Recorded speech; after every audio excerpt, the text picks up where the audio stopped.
आपका स्वागत है इस लेक्चर में। हमने पिछले लेक्चर में हम लोगों ने कंपनीज एक्ट के बारे में पढ़ा था, जिसमें कि हम लोगों ने उसके फीचर्स हम लोगों ने देखे थे और हमने कुछ उसके एडवांटेजेस और कुछ डिसएडवांटेजेस देखे थे। हम लोग इस लेक्चर में देखेंगे कि क्या कंपनी भारतीय इंडियन सिटीजन होती है या नहीं होती है, या कंपनी को कौन कौन से एक्ट ने प्रोहिबिटेड कर रखा है कि वो सिटीजन ऑफ इंडिया हो सकती है या नहीं हो सकती है। और फिर उसके बाद हम लोग देखेंगे कि इनलीगल एसोसिएशन क्या होती है, इनलीगल एसोसिएशन किस तरीके से वर्क करती है, या किस तरीके से क्या क्या उसके साथ इनकैपेसिटी अट्रैक्ट हो जाती है। आइए चलिए शुरू करते हैं छोटा सा सफर कंपनीज एक्ट 2013 का। तो सबसे इंपॉर्टेंट जो पॉइंट है, जो नॉर्मली पूछे जाते हैं या जहन में आते हैं, किस तरीके से क्या company a citizen of India होती है। Company is not a citizen of India. Why? Because citizenship act does not allow the company to be a citizen of India। ठीक है, जो आपका सिटीजनशिप एक्ट जो है, यानी कि सिटीजनशिप का जो कानून जो है, वो अलाउ नहीं करता है किसी भी कंपनी को वो कि इंडिया का सिटीजन हो। ठीक है, नेक्स्ट पॉइंट, कॉन्स्टिट्यूशन भी अलाउ नहीं करता है, यानी कि हमारा जो भारतीय संविधान जो है वो भी अलाउ नहीं करता है कि कोई भी कंपनी जो है क्या कहते हैं इंडिया की, इंडियन सिटीजन की, मतलब उसको क्या मिले, मान्यता प्राप्त हो। ठीक है, नेक्स्ट क्वेश्चन जो आता है, कंपनीज रेजिडेंशियल भैया स्टेटस कैसे निकाला जाता है, कैसे पता लगाया जाता है कि कंपनी का रेजिडेंशियल स्टेटस क्या होगा। अब ये बात तो मैंने कह दी कि कंपनी जो है ना, इंडियन सिटीजनशिप एक्ट ना अलाउ करता है, ना ही घर का कॉन्स्टिट्यूशन अलाउ करता है। तो भैया कंपनी का रेजिडेंशियल स्टेटस हम लोग कैसे पता लगाएंगे? Place of effective management company का कहां पे है। कंपनी का प्लेस ऑफ इफेक्टिव मैनेजमेंट अगर इंडिया में है, इंडियन कंपनी हो गई। अब आप देख सकते हैं from where it control everything, यानी कि जहां से उसका मूल, जहां से वो कंपनी जहां से कंट्रोल हो रही है। जैसे कि आपकी डोमिनोज कंपनी है, डोमिनोज कंपनी कहां से, विदेश, फॉरेन से कंट्रोल हो रही है। ठीक है, अपनी बजाज जो एक कंपनी है, जो अपना मोटर व्हीकल्स में क्या कहते हैं डील करते हैं, उनकी जो पल्सर जो बाइक जो है वो कहां से, बजाज कंपनी कहां की है, इंडियन कंपनी है। ठीक है, तो इसी तरीके से ये सारी की सारी चीजें हैं। अब जैसे फ्लिपकार्ट ये हो गया, फ्लिपकार्ट तो विदेशी कंपनी है। जो आपका क्या कहते हैं redbus.com हो गया, ये कहाँ की कंपनी है, ये इंडियन कंपनी है। OLX, ठीक है, तो ये क्या है, ये सारी की सारी इंडियन फॉरेन कंपनी। कैसे हम लोग डिसाइड करते हैं उसका प्लेस ऑफ इफेक्टिव मैनेजमेंट, मतलब उसके पूरे के पूरे निर्णय, पूरी की पूरी पॉलिसीज कहां से बनाई जा रही हैं, कैसे कैसे बनाई जा रही हैं, ये सारी की सारी चीजें निर्धारित करती हैं कि वो कंपनी कहां की मूल निवासी है या कहां का उसका रेजिडेंशियल स्टेटस है। ओके, चलिए अब नेक्स्ट पॉइंट पे हम लोग चलते हैं। नेक्स्ट पॉइंट हम लोगों का है, can a company become a partner in a firm. क्या एक कंपनी एक पार्टनरशिप फर्म में क्या वो एक पार्टनर बन सकती है? यस, यहां पे हम लोगों के लिए बिग एस है, because company can have a separate legal entity, जो कि हमने आपको पिछले लेक्चर्स में पढ़ाया था। कंपनी की सेपरेट लीगल एंटिटी होती है। कंपनी अपने नाम पे कॉन्ट्रैक्ट्स में जा सकती है, किसी के ऊपर केस कर सकती है। Company can capacity to sue, company can be sued. ठीक है, कंपनी के ऊपर कोर्ट केस हो सकता है। कंपनी की अपनी पहचान होती है, कंपनी अपनी मालिक की पहचान की मोहताज नहीं होती है, इसलिए company has a separate legal entity. तो company can become a partner in any form. Okay, चलिए, तो ये कुछ इंपॉर्टेंट पॉइंट्स थे जो कि नॉर्मली आते हैं, जहन में आते हैं, मतलब एग्जामिनेशंस में पूछे जाते हैं। जो नॉर्मल, जो जर्नल क्या कहते हैं, जनरल पार्लेंस में इसको याद करना मतलब जरूरी रहता है। मतलब अगर किसी ने पूछ दिया या कुछ कहीं से भी क्वेश्चंस यहाँ से उठते हैं, एग्जामिनेशंस में आपसे क्वेश्चन पूछे जाते हैं, ठीक है। तो ये कुछ कॉमन क्वेश्चंस थे जो कि हमने डिस्कस यहाँ पे करिए। चलिए आगे चलते हैं हम लोग इनलीगल एसोसिएशन। इनलीगल एसोसिएशन क्या होता है? Section 464 of Indian companies act बताता है कि इनलीगल एसोसिएशन क्या है। इनलीगल एसोसिएशन ये सबसे आखिर में डिस्कशन करा जाता है। यहाँ पे हम लोग इसलिए कर रहे हैं क्योंकि जिससे हम लोगों को पता लग जाए कि इनलीगल एसोसिएशन होता क्या है, कैसे फॉर्म हो जाता है, क्या क्या गलतियां होती हैं, उसको सही करने का ठीक तरीका क्या है, उससे क्या क्या होने वाली हानियां क्या क्या है। तो ये सारी की सारी चीजें एक इनलीगल एसोसिएशन में आती हैं। इन सारे चीजों को क्या क्या इनकैपेसिटी यानी कि कॉन्ट्रैक्ट ना करने पाने की क्षमता, कौन कौन सी चीजें यहाँ पे अट्रैक्ट होती हैं, ठीक है। चलिए आइए शुरू करते हैं। इनलीगल एसोसिएशन काफी इंपॉर्टेंट है और एग्जामिनेशन पॉइंट ऑफ व्यू से भी काफी ये तवज्जो रखता है। चलिए आइए देखते हैं इनलीगल एसोसिएशन की मैंने डेफिनेशन को स्मॉल पार्ट्स में मैंने तोड़ने की कोशिश करी है। आइए इसको देखते हैं, पढ़ते हैं, समझते हैं कि क्या होता है एक इनलीगल एसोसिएशन। चलिए section 464 of Indian companies act 2013 says that, क्या कहता है? एसोसिएशन स्लैश पार्टनरशिप, यानी कि कोई भी एसोसिएशन या कोई भी पार्टनरशिप, ठीक है, फॉर्म करी जाती है। प्लस, ये प्लस का मतलब जो बच्चों प्लस का साइन है, मतलब हमने जो डेफिनेशन जो थी आपकी समझने की सहजता के लिए हमने उस डेफिनेशन को थोड़े पार्ट्स में हमने ब्रेक डाउन हमने कर दिया है। चलिए तो एसोसिएशन और पार्टनरशिप यानी कि कोई भी एसोसिएशन या कोई भी पार्टनरशिप मोर देन 50%, कितने परसेंट की लिमिट लगा रखी है? 50% की लिमिट लगा के रखी हुई है, यानी कि 50 से अधिक अगर होंगे मेंबर्स या 50 से अधिक अगर जहां पे 50 की अगर काउंटिंग से ऊपर छलांग अगर मारते हैं तो हमारा क्या हो जाएगा? इनलीगल एसोसिएशन हो जाएगा। क्या लिखा हुआ है? For the purpose of carrying business. भैया उनका पर्पस उनका क्या होना चाहिए? For the purpose of carrying business, यानी कि कोई भी धंधा, कोई भी व्यापार, कोई भी मतलब जो भी व्यापार है, जो व्यवहार कुछ भी कर रहे हैं, तो एक बिजनेस और सर्विसेज कुछ भी हो सकता है, ठीक है। फॉर पर्पस क्या होना चाहिए? बिजनेस होना चाहिए, ठीक है। उसके आगे बिजनेस भी करेंगे, नॉन प्रॉफिट ऑर्गेनाइजेशन की यहाँ पे बात नहीं करी गई है, बिजनेस का मतलब। फिर आगे for object is to acquisition of gain, यानी कि गेन का मतलब क्या होता है कि उनका ऑब्जेक्ट क्या होना चाहिए? For the acquisition of gain, यानी कि एक मतलब गेन यानी कि प्रॉफिट्स कमाना, ठीक है, प्रॉफिट्स कमाना उस धंधे से, उनका ये मेन मोटिव होना चाहिए, ठीक है। एंड नॉट रजिस्टर्ड, भैया यानी कि नॉट रजिस्टर्ड हो, मतलब किसी भी एक्ट के अंदर रजिस्टर्ड ना हो, ठीक है, तो वो क्या कहलाएगी? इनलीगल एसोसिएशन कहलाएगी। आइए इसको दोबारा से पढ़ते हैं, दोबारा से इसको रिकॉल इसको करते हैं इस डेफिनेशन को। इनलीगल एसोसिएशन, इनलीगल एसोसिएशन क्या होती है? एसोसिएशन पार्टनरशिप, एसोसिएशन हो या पार्टनरशिप हो मोर देन 50%, यानी कि 50 से ज्यादा हो, ठीक है। For the purpose of carrying business, यानी कि उनका पर्पस क्या होना चाहिए? Main motive carrying out the business, यानी कि बिजनेस को फ्लो करना, यानी कि रन करना। And object is to acquisition of gain, यानी कि गेन को प्राप्त करना, यानी कि प्रॉफिट्स को कमाना, ठीक है, मार्केट से प्रॉफिट को कमा के अपने पास रखना, और वो किसी में रजिस्टर्ड नहीं हो, नॉट रजिस्टर्ड, ठीक है। अब इसमें एक छोटा सा नोट मैं आपको देना चाहता हूं, जो आपकी सेंट्रल गवर्नमेंट होती है, जिसे हमने प्यार से सीजी कह रखा है, यानी कि सीजी जो है इसकी लिमिट 50 से बढ़ाकर 100 तक कर सकती है, यानी कि 100 तक लिमिट जो है सेंट्रल गवर्नमेंट अगर चाहे तो वो बढ़ा सकती है। सेंट्रल गवर्नमेंट के पास ये लॉ ने 2013 एक्ट ने, कंपनीज एक्ट ने क्या दे रखी है?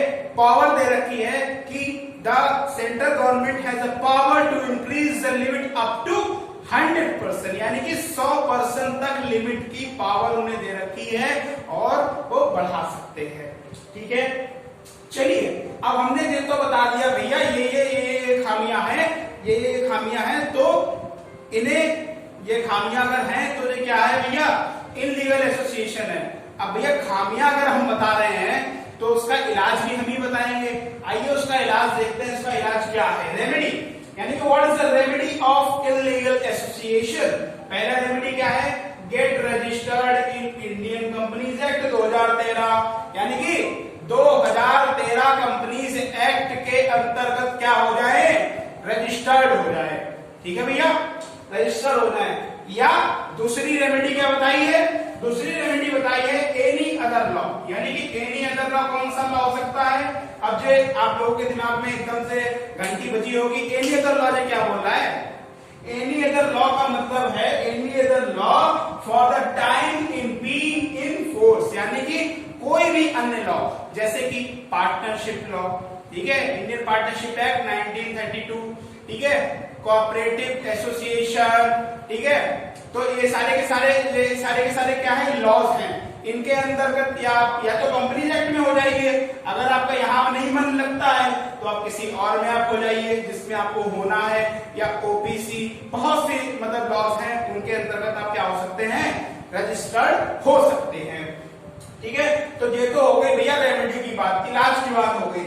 तो अब हम लोग देखेंगे कि भैया हर चीज के कुछ अपवाद होते हैं, हर चीज के कुछ एक्सेप्शंस होते हैं, जो कि आपने क्लास 12th में इकोनॉमिक्स में खूब पढ़े होंगे, क्लास 12th 11th में आप लोगों ने खूब पढ़े होंगे। ठीक है, तो यहाँ पे भी भैया एक्सेप्शंस आर ऑलवेज देयर।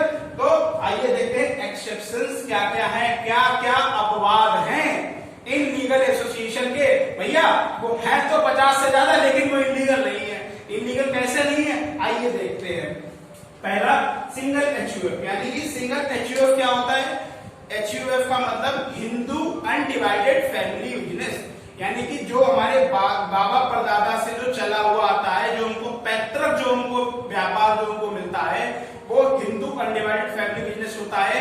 जो हिंदू सक्सेशन लॉ के अंतर्गत क्या होता है, रजिस्टर्ड होता है। इसमें जो है माइनर मेंबर जन्म लेते ही उस बिजनेस का हिस्सेदार हो जाता है, और इसमें कर्ता जो है वो senior most male member of the family और female can become a member, और इसमें जो है पूरा का पूरा लायबिलिटी उसका अनलिमिटेड होता है, इसका और बाकी मेंबर्स का लायबिलिटी लिमिटेड होता है। ठीक है, जो तो छोटा सा हमने ब्रीफ हमने क्या दिया एचयूएफ का, हमने थोड़ा सा इंट्रोडक्शन दिया। आप इसको प्लेबैक करके भी आप लोग इसको देख सकते हैं। ठीक है, तो बार बार इस चीज को बार बार रिपीट ना करते हुए आगे बढ़ते हैं। Not applicable to 2 HUF. अब जैसे भैया 2 एचयूएफ ये क्या भला है, ये भला ये है कि मतलब जैसे एक एचयूएफ ए है, एक एचयूएफ बी है, यानी कि 2 एचयूएफ एक कुछ बना रही है सामान, दूसरी कुछ काम कर रही है। तो ये दोनों मिलके जब काम कर रहे हैं तो क्या है, 2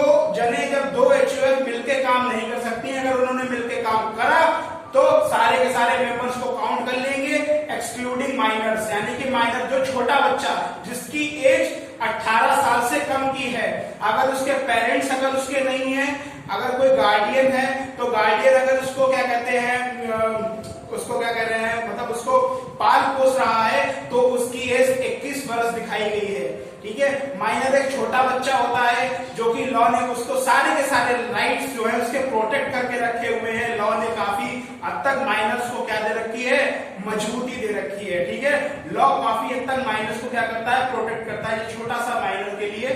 ठीक है, तो माइनर्स तो एक्सक्लूडिंग माइनर्स, तो उसके लिए फिर अगर 2 जगह एचयूएफ अगर आ गई है तो क्या करते हैं, तो भैया 50 की करा लेंगे काउंटिंग, जितने भी मेंबर बैठेंगे 50 से एक भी जना ज्यादा बैठा तो क्या हो जाएगा, इसका ये गलती क्या हो जाएगी, इनलीगल एसोसिएशन के से ताज से नवाज दी जाएगी। ठीक है, अगर सिंगल एचयूएफ में 100 हो जाए, 150 हो जाए, 500 हो जाए, खानदान बढ़ाते रहो, बिजनेस बढ़ाते रहो। लेकिन अगर 2 एचयूएफ है तो भैया तुम्हारी जो है काउंटिंग हो जाएगी, तुम्हारे जो है सारे के सारे ग्रह नक्षत्र समेट दिए जाएंगे।